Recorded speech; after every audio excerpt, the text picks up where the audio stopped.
Ready? Give me a high five. High five. Yeah, good kitty. Yay.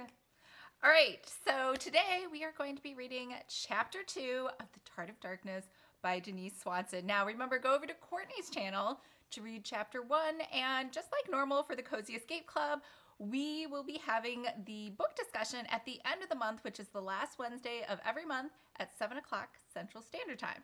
So what we decided is even numbered months are always going to be live streamed on Courtney's channel, and odd numbered months will be on my channel. So February is an even month, so it'll be on Courtney's, and then we'll go back to mine for March. So if you were new here, I'm Lisa, and this is my Cozy Mystery AuthorTube channel, where we talk about all things related to cozy mysteries and the author writing life.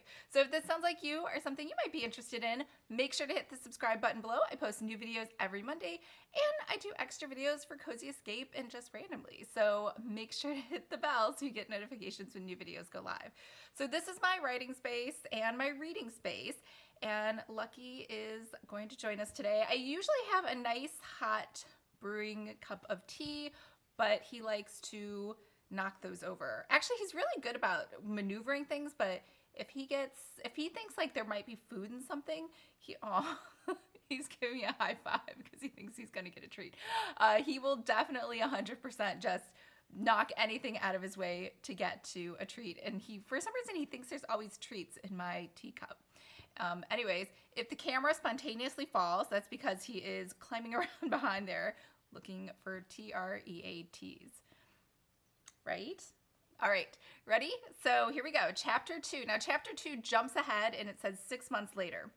At the sound of gunfire, Spencer Drake exploded out of bed. Although he'd been out of the business for the past year, after being undercover for so long, his actions were automatic. Jerking open his nightstand drawer, he grabbed his Glock, eyes scanning for any sign of an intruder. His gaze fell on his cell phone, and he realized the shots were coming from it, which, for some ungodly reason, was playing Pink Floyd's The Final Cut. Scooping up the annoying gadget, which he both loved and hated, he squinted at the screen. Why was Ivy calling him at 3 in the morning? And when had she programmed his phone with that annoying ringtone? She knew he was more of a country music buff than a psychedelic rock fan. Spencer tapped his niece's picture, then wedged the phone between his shoulder and ear and grunted. Yeah? Uncle Spence, Ivy sounded as if she wasn't sure he was who she had intended to call, and that he could hear the loud babble of several excited people talking in the background. Yep, who are you expecting? Spencer's pulse was still pounding from his rude awakening, but he finally succeeded in pulling out his pants. You better not have butt dialed me. No, his niece's voice wobbled. Can you, come over to my apartment? What's wrong? Spencer's irritation turned to alarm, and he shoved his feet into a pair of motorcycle boots while plucking a t-shirt from the drawer. It's not my fault, Ivy said. I'll explain when you get here. Just tell me. Spencer's patience wasn't great at the best of times, but after an evening spent arguing about the sale of their condo with his ex-wife, it was practically non-existent. Nice. He's single. When his ex had called, he knew the discussion wouldn't be pleasant. She started the conversation with the words, first of all, which meant she'd done research, made charts, and was prepared to destroy him. Not that her viciousness was a surprise. Her wedding dress hadn't even come back from the cleaners before she drained their joint bank accounts, and run off with his former best friend. Someone really should have warned him that marriage was the morning after the not before. It's morning like M-O-U-R, like sad, morning after the not before, and not like K-N-O-T, like tying the knot. It's supposed to be like a little play on words, but I know you can't see the letters. Anyways, Ivy's cry broke into his thoughts. Hurry! A second later, the phone went dead. Son of a... Spencer snagged his keys and wallet, sprinted into the garage, and slammed his palm on the button to open the door. Hopping on his Harley, he headed toward Ivy's apartment. The cloudy sky obscured the moon, but the bright streetlights guided his way down the deserted roads, and the roar of his bike masked any other sounds. It was almost as if he were the only person on Earth.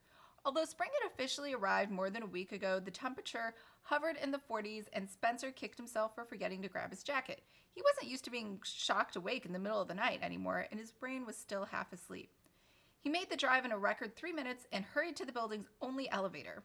The up button didn't light up when he tapped it, remaining dark even after several pushes. He swore and ran for the stairs.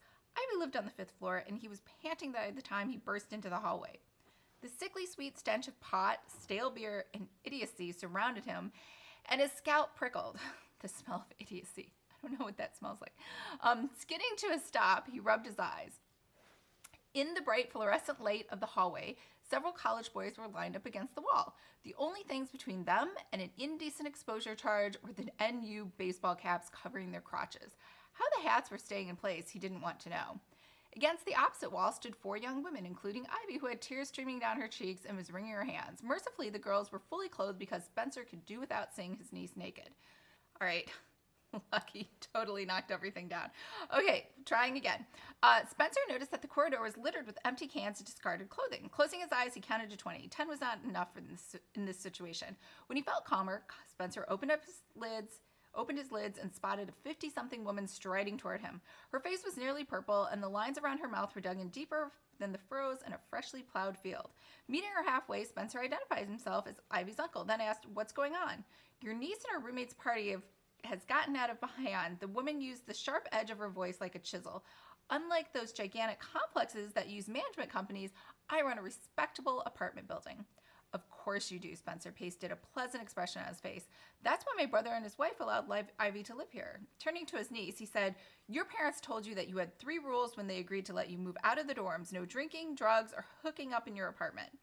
"Uncle Spence," Ivy sobbed, "Tippy, Star, and I were at the library studying for next week's finals, and when we got home, there was this gigantic party in our apartment. Kylie was locked in her bedroom with her boyfriend, and we tried to make everyone leave, but they were too drunk or high to listen to us. None of this is our fault." "The library closes at 2. Spencer crossed his arms. "You called me at 5 after 3. We thought we could handle it."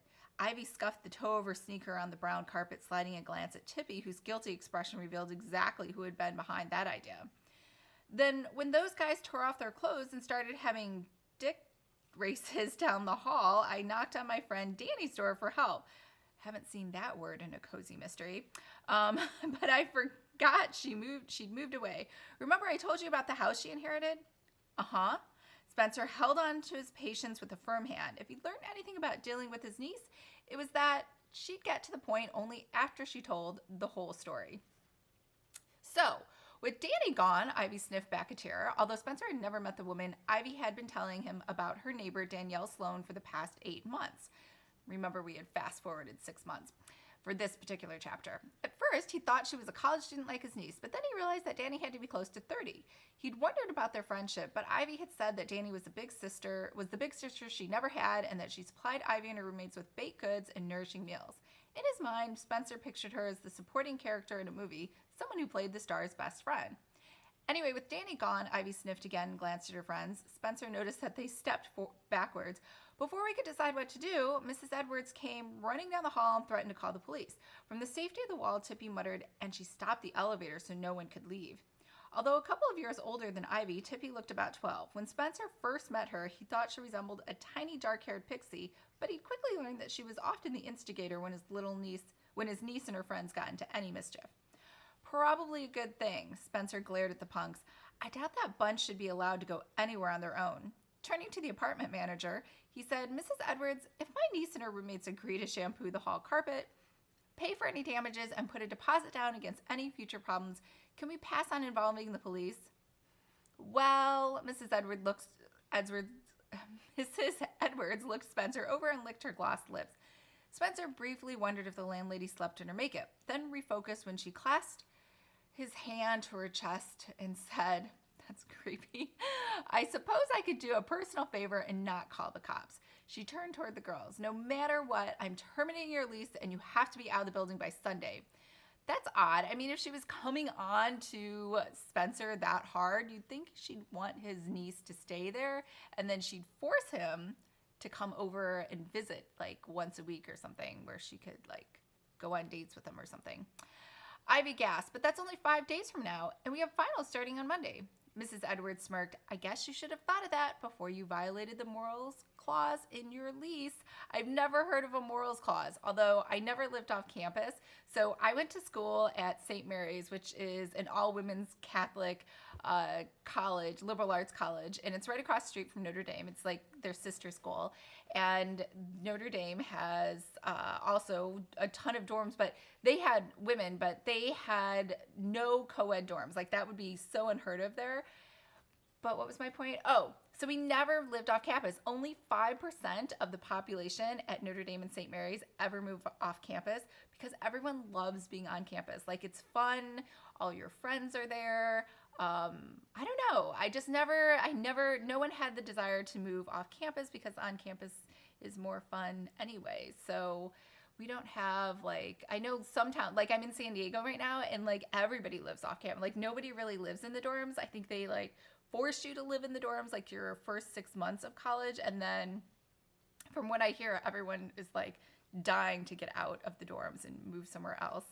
So this is all very new and exciting. Anyways, so there has been no murder. I know that right now. And I will tell you up until, I think it's chapter 9 or 10, I had read there's still no murder. She does a lot of character development. So it's kind of interesting. Two things. One, there's no cats in this book, which is kind of sad because we've gotten so used to seeing cats.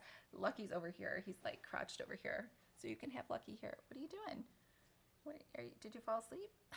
So there's no cats in this book. So that's different. And what else? Oh, and the murder takes place later, but it's reverse. So there's so much character development up front. You actually get really attached to the characters. I did, and you really like them, and you're super excited to find out what happens. But don't worry. I promise there is a murder, and we'll be chatting about it when we see you at the end of the month for the Cozy Escape Book Club discussion. So if you are not a member, why not? It is free.